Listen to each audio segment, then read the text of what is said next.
How's it going, guys, and welcome back to episode 5 of the Beyond the Arc podcast. Now, with the trade deadline firmly behind us, all of the teams have now been finalised for the rest of the season. Well, other than if they sign any free agents, but all trades have to stop from now to the end of the season. And in today's episode, I'm going to be going through all 24 trades that were made this season, and I'm going to give you my reviews on them, my opinions, and who I think won the trades. Now, I am going to be solely talking about trades in this episode, not free agents signing with teams, so Blake Griffin's, LaMarcus Aldridge's, and Andre Drummond's, they won't be included in this. But if you missed my opinion on Blake Griffin joining the Nets, I did make a podcast episode about it last time out, and I'll leave the link to it in the description of the YouTube video. Also, before we get into the trade reviews, if you're listening on YouTube, make sure you like and subscribe. If you're listening on any other podcast platform, give it a rating, share it out, and follow it. Leave a comment too, no matter what you're listening on, whether it be feedback on the episode or recommending me what I should do in the future on this podcast. All of it's appreciated. Now let's go on to the video. But wait.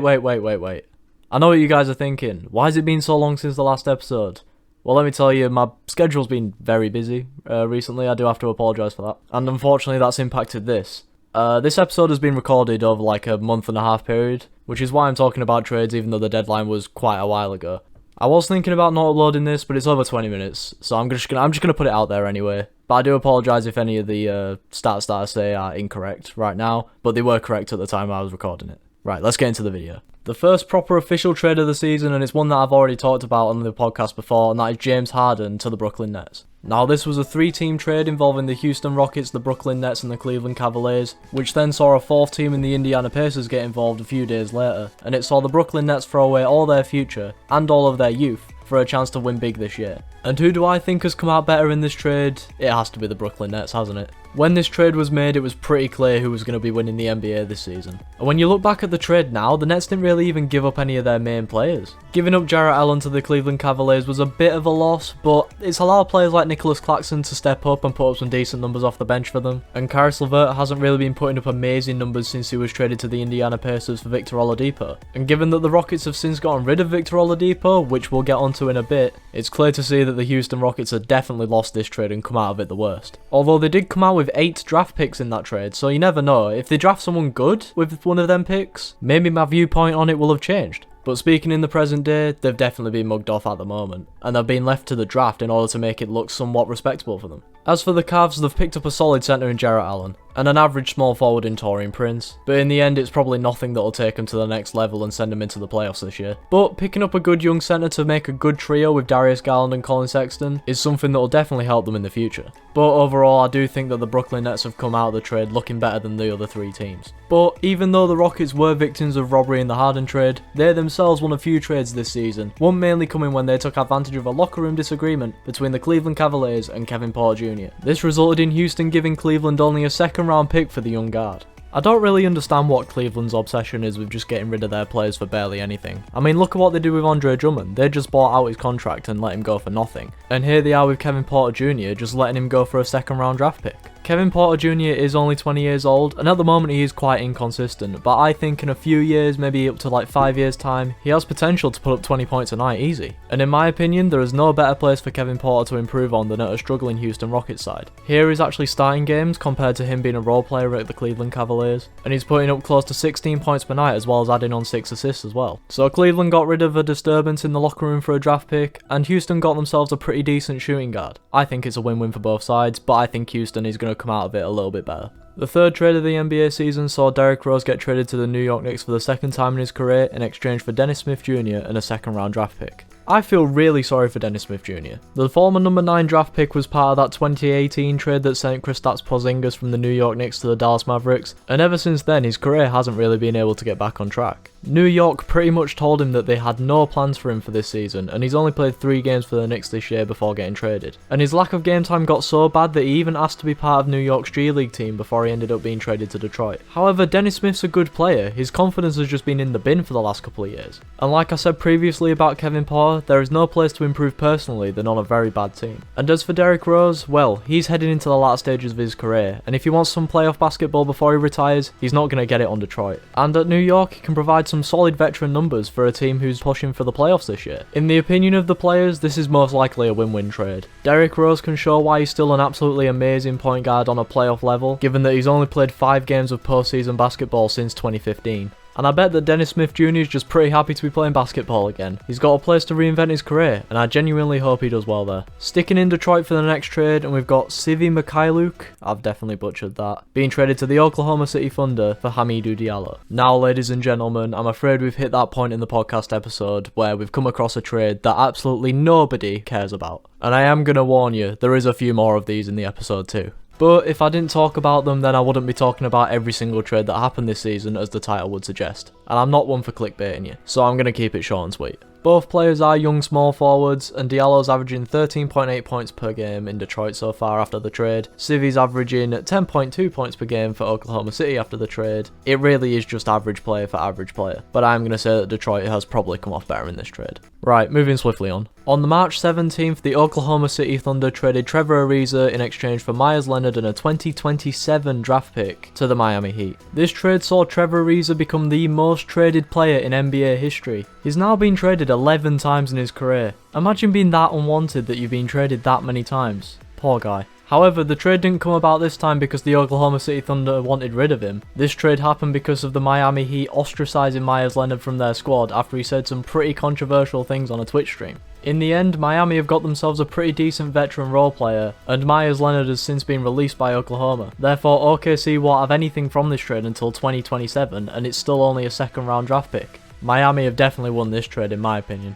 We've hit another pretty pointless trade in the video now, as next up we see Torrey Craig being traded from the Milwaukee Bucks to the Phoenix Suns for just cash considerations. Again, does anyone really care? I mean, no offense to you, Torrey, I'm pretty sure you're a very nice guy, but it's almost like you've just been dropped off at a charity shop just waiting for the next visitor to pick you up. However, Craig does seem to be doing okay off the bench for the Phoenix Suns, and he's actually posting a season high in points per game in the 9 games he's played from so far this season, at a whopping 6.2 points per game. Oh, well done, Torrey, well done. Right, I should probably stop ragging on Torrey Craig right now, and I'm going to say that the Phoenix Suns have actually won the trade, mainly because the Milwaukee Bucks didn't really get anyone back in terms of personnel. Sticking with the Bucks, and the next trade sees DJ Wilson and DJ Augustine being traded from Milwaukee to the Houston Rockets in exchange for PJ Tucker and Rodions Karukas. This trade also saw a couple of draft picks go either way as well. I mean, Houston are having a party with all of these DJs right now. That was terrible, I'm sorry. And they seem to be taking to Houston pretty well as well, as they've averaged more minutes and more points per game for their new team. However, the main piece in this trade has to be PJ Tucker, who despite only being 6'5" is a pretty tough centre. And even though he's never put up 10 points per game on average throughout a whole season, I still rate him, and I think that this is a really good veteran pickup for the Milwaukee Bucks. And given that the traded draft picks were pretty similar, I'm going to go with Milwaukee winning this trade. Mfiondu Kabengele was traded on the same day from the Los Angeles Clippers to the Sacramento Kings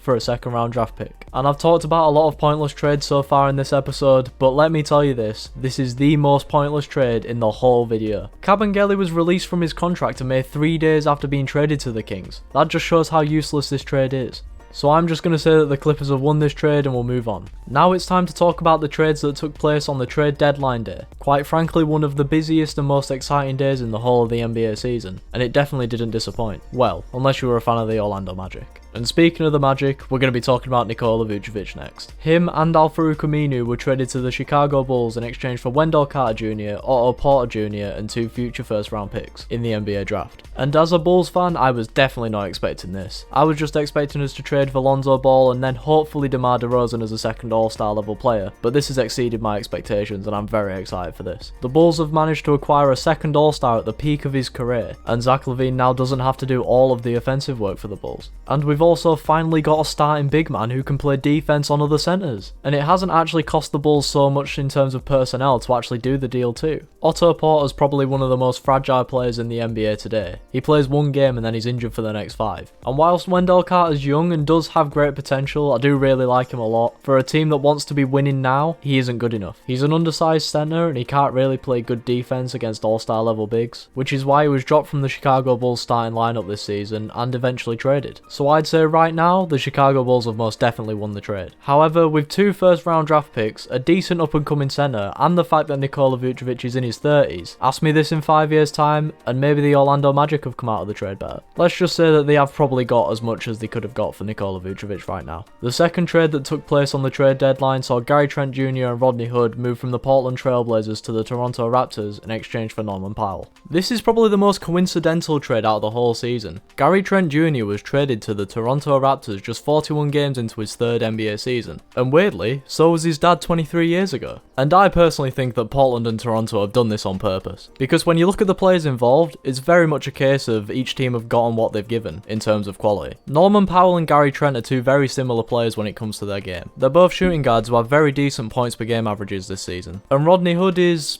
well, Rodney Hood, just an average small forward, who'll provide good minutes off the bench, but he's never going to do anything special. So I'm going to say that Toronto have probably won this trade, mainly because Gary Trent is 5 years younger than Norman Powell, plus they get another player. Moving on to a 3-team trade now, which saw George Hill leave the Oklahoma City Thunder to the Philadelphia 76ers, plus the New York Knicks were involved in it somehow too. This is the most pointless 3-team trade that I'll talk about today, just a load of role players and veterans just changing teams for the sake of it. I ain't going to go into a load of detail, because there's a lot of it, let's be honest, but overall, the 76ers have got a pretty good veteran point guard in George Hill, despite him being injured ever since the trade was announced. The Knicks acquired Terrence Ferguson, a shooting guard who doesn't play, as well as Vincent Poirier, a centre who, you guessed it, doesn't play. In all honesty, I don't really know what the Knicks were doing in this trade, although this was the only trade that they made on the deadline day, so maybe they were just getting in the action and having a bit of fun. And the Oklahoma City Thunder picked up a young bench centre in Tony Bradley and Austin Rivers, a point guard who I kinda like. So let's just say that Oklahoma City have won this one off of that basis.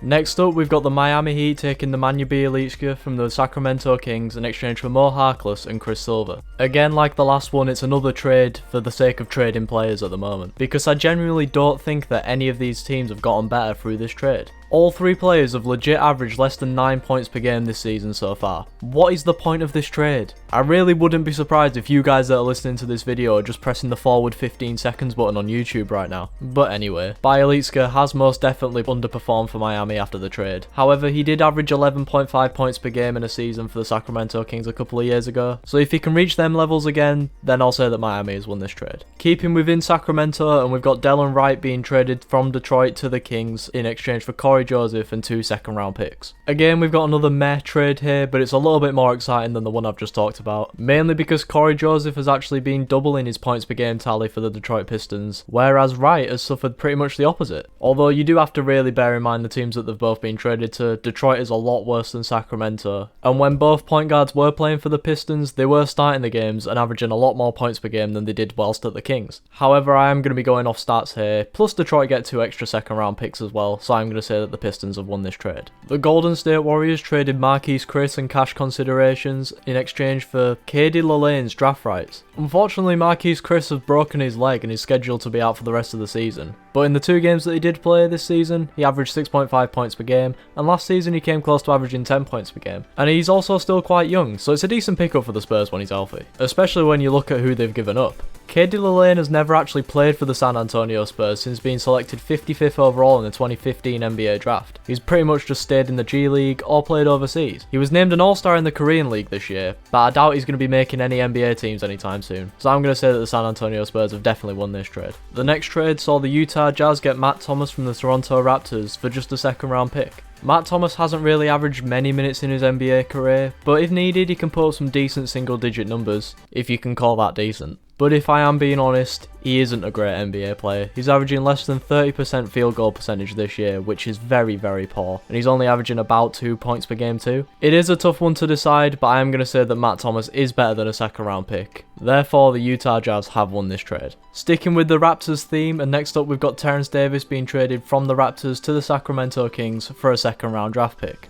Now, can someone please tell me why Toronto have just all of a sudden started trading their role players just for second round draft picks? Like, what are they doing? But whilst Matt Thomas might actually be worth a second round draft pick, Terrence Davis most definitely isn't. He was already a decent bench player for Toronto, and he averaged about 7 points per game in the first half of the season before he got traded. And ever since the trade, Sacramento have given more minutes to the young shooting guard, and it's correlated to more points, with him recently dropping 27 points on Milwaukee and 23 on Dallas. He does have potential, but he's still a bit of a raw talent. In the Dallas game, he did go 5 for 5 from 3-point distance. However, leading up to that game, he did go 4 straight games without making a 3-point shot. Right now, he won't solve Sacramento's problems, but give him 5 years and he might be a very decent shooter from the bench. And if he does, then Sacramento have got themselves a steal here. Another second round pick was traded on the trade deadline. This time the Charlotte Hornets gave up the pick in exchange for Brad Wanamaker, a second round draft pick and cash from the Golden State Warriors. And once again, the Warriors are dishing out cash like that kind grandma on your birthday. But at least this trade made a bit of sense, unlike the Marquise Chris one. When LaMelo Ball got injured, the Charlotte Hornets needed a replacement backup guard as Devontae Graham moved into the starting lineup.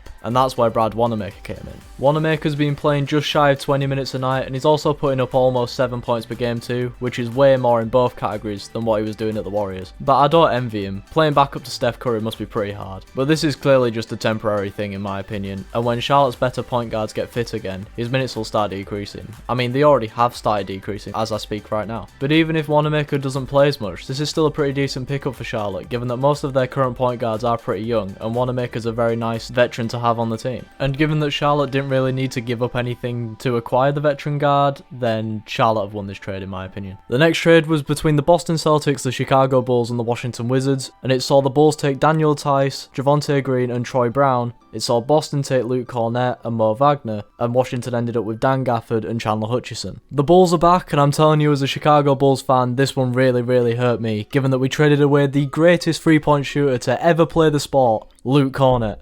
I'm obviously kidding. But in all honesty, this is another really great trade for Chicago. Daniel Tice is actually a really good centre pickup for the Chicago Bulls. The guy can either play power forward or centre, and he can play good defense on starters and substitutes. Troy Brown is a solid young defensive guard, and Javonte Green is just there really for the Bulls so far in his tenure with the club. He's genuinely averaging less than a point per game in the games he's played so far. But that's okay, because he can dunk. So no Javonte Green slander on here. I won't allow it. On Boston's side of things, Luke Cornett is genuinely not a good centre, like he's awful. And they've recently released Mo Wagner, so this just shows that they haven't come out of this trade quite well. And for Washington, well, they've picked up Dan Gafford, who whilst at the Bulls was one of my personal favourites, and he's actually improved his game whilst on the Wizards as they look to make a push for a playing spot. So I am liking the fact that he's playing quite well, but at the same time it's quite bittersweet for me, given that he's actually playing more than 10 minutes without getting fouled out for the Wizards, which seemed to be his personal hobby whilst on the Bulls. And they've also picked up Chandler Hutchison, who until a few weeks ago I generally thought was called Chandler Hutchinson, but it's Hutchison. But confusing name aside, I didn't really mind him at the Bulls. I'm not really that sad that he's left though, unlike Gafford. He is just an average forward, and I don't really see him improving that much on the Wizards despite him being so young. I may be being biased here in saying that the Bulls have won yet another trade, but it's clear to see that the Boston Celtics have lost it, so at least they haven't lost this one. Next up, we've got Mr. Shaqtin' a Fool himself, JaVale McGee, and no, I'm not doing it. I'm really not. Being traded back to the Denver Nuggets in exchange for Isaiah Hartenstein and 2 future second round picks from the Cleveland Cavaliers. This trade saw 2 of the best centers in the NBA currently join together on the same team. Wait, Nikola Jokic? Who's that? I'm talking about Ball and JaVale McGee. This is actually a good trade for both sides in my opinion, as JaVale McGee actually gets to go back to the team he had his best years in his career on in my opinion, before he retires, and Isaiah Hartenstein has actually been really good on the Cleveland Cavaliers since he joined. But whereas McGee hasn't played much since his return to Denver, Hartenstein's been absolutely killing it with his extra minutes. Despite being relegated back to the bench since Jarrett Allen's return, Hartenstein's been almost tripling his points averages at Cleveland, and he is tripling his rebound numbers. He is still young too, so I think if Cleveland actually stick with him, then he might actually become a very good bench center. And despite me saying that this was a pretty even trade earlier on, I think these improved numbers have to show that this is a Cleveland Cavalier win. A very interesting trade comes up next, which saw the Los Angeles Clippers trade goated 6-man Lou Williams, a couple of second round picks and cash in exchange for Rajon Rondo from the Atlanta Hawks. This was a deal that actually almost made Lou Williams retire, and I'd make a joke about how that's how bad the Hawks are, but they're good enough to occupy the 5th seed in the Eastern Conference, so maybe they are quite good. But in comparison to the Clippers, they aren't as good, so maybe the former 3-time 6th Man of the Year award winner would actually get to start for the Hawks. Oh wait, no he doesn't. Poor guy. But whilst Lou Williams is a better player than Rajon Rondo, I do really like this trade for the Clippers. Because whilst Lou is a better player now, playoff Rondo is a different beast. So we are probably going to have to wait to the postseason to see who wins this trade. Although do I think that this will be enough to give the Clippers their first NBA title? Probably not, no. But hey, if you're listening Rondo, I'd love for you to prove me wrong. I'm laying out the challenge now. But yeah, Rajon probably only has a couple of years left in him, so if the Clippers don't win a title this year, then the Hawks have won this trade in my opinion. The next trade involves the Dallas Mavericks and the New Orleans Pelicans, with JJ Redick and Nick O'Malley being traded to the former, in exchange for James Johnson, Wezi Wundu and a second round pick. A trade that probably made Luka Doncic quite upset, given that James Johnson was going to be his own personal bodyguard against scary Marcus Morris if they ever met in the playoffs. Although I do guess that Johnson will fit in with the roughness of the Pelicans, and him and Steven Adams will probably make the scariest power forward centre duo in the NBA. It's genuinely like going 12 rounds with Floyd Mayweather and then 12 rounds with Mike Tyson just immediately afterwards. Wezi Wundu is shooting 12.5% from 3-point range for the Pelicans so far in his tenure there, which is genuinely terrible. But then again, Nico Melli isn't that good either, so it's pretty much a like for like between them two. And as for JJ Redick, in his debut against the Philadelphia 76ers, he scored 4 points on 1 of 7 shooting, which is absolutely wonderful if you ask me. But all joking aside, he's a very good vet guard to have, and he has only missed the playoffs once in the 16 years he's been in the league. And he played for the Orlando Magic for 6 of those seasons. It's a good trade for Dallas as they've got a good vet to complement Luka Doncic, so I'm going to say that the Mavericks have won this. Orlando's self-destruct train continued as they traded Evan Fournier for just 2 second-round picks to the Boston Celtics. Again, this is a bit of a weird one from the Orlando Magic's point of view, given that Evan Fournier was averaging almost 20 points a game so far this season for them. I know the Magic are in a rebuilding phase right now, but come on, they could have got something. 2 second-round picks for a shooting guard, potentially in his prime right now, is pretty much nothing. In fact, it's not pretty much nothing, it is nothing. But then again, you wouldn't know it given how badly Evan Fournier has performed for the Boston Celtics so far since the trade. At the time of recording, Evan Fournier has played 6 games for the Boston Celtics, and in 3 of those games, he's missed every single shot he's taken. Like, surely, of law of averages, one of them goes in, right? Like, it genuinely baffles me. On his debut against the Pelicans, he shot 0 of 10 from the field, becoming the 4th player to put up at least 10 shots and miss all of them in his debut since stats were first recorded in 1955. But anyway, enough lambasting of Evan Fournier. Despite injuries and numbers that make me look good in comparison, Evan Fournier is still a pretty decent shooting guard as seen in his Orlando days. And he'll provide some good scoring numbers off the bench for a team that definitely need it. And like I said before, 2 second-round picks for him is pretty much nothing, so it should go without saying that the Boston Celtics have definitely won this trade. The penultimate trade of the video saw Victor Oladipo being traded yet again, this time from the Houston Rockets to the Miami Heat in exchange for Kelly Olynyk, Avery Bradley and a draft pick swap. Victor Oladipo said, "I want to play for the Miami Heat." The Indiana Pacers said, "Okay, here's the Houston Rockets." Poor Victor, but at least he's finally at the team that he's been asking to join for no joke literally almost a whole year now. But so far since the trade he's been pretty underwhelming and injured. He's only played 4 games for the Miami Heat at time of recording. And in those 4 games the former All-Star is only averaging 12 points. But once he's back fit with the big 3 of him, Bam Adebayo and Jimmy Butler being formed, the Heat may be back up there challenging for a place in the NBA Finals again. Who knows? The Brooklyn Nets. They probably know.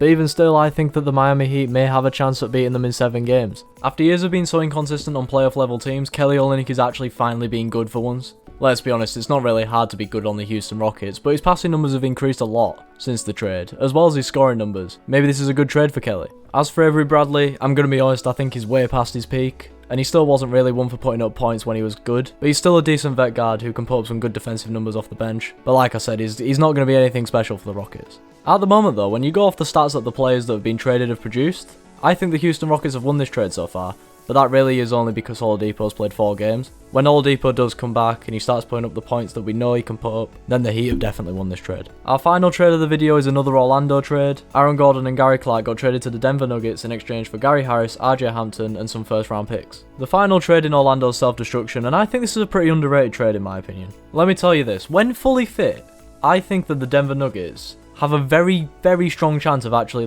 doing very well this season. I said very a lot there, but that's beside the point. But it's quite weird because other than Jokic, they don't really have any other All-Stars. But they have a lot of average to good players that are capable of going off on any given night, which means that they can afford to have a bit of an off night because someone else is going to pick up the slack. You get me? I mean, I could just be waffling, but that's what I think. But on the flip side, the Magic have actually gotten a decent deal out of this. They've picked up RJ Hampton, who's a rookie, he's only 20 years old, and he's actually putting up some pretty decent numbers now he's getting the minutes. As well as Gary Harris, who is entering the prime of his career, he averages about 10 points a game, he's a good shooting guard. You know, he was one of the average to good players on the Nuggets before he got traded. I do like Aaron Gordon, so at the moment I do think the Nuggets have won this trade. But you never know, it's like with the Vucevic one. Ask me in 5 years and maybe the Orlando Magic have won this.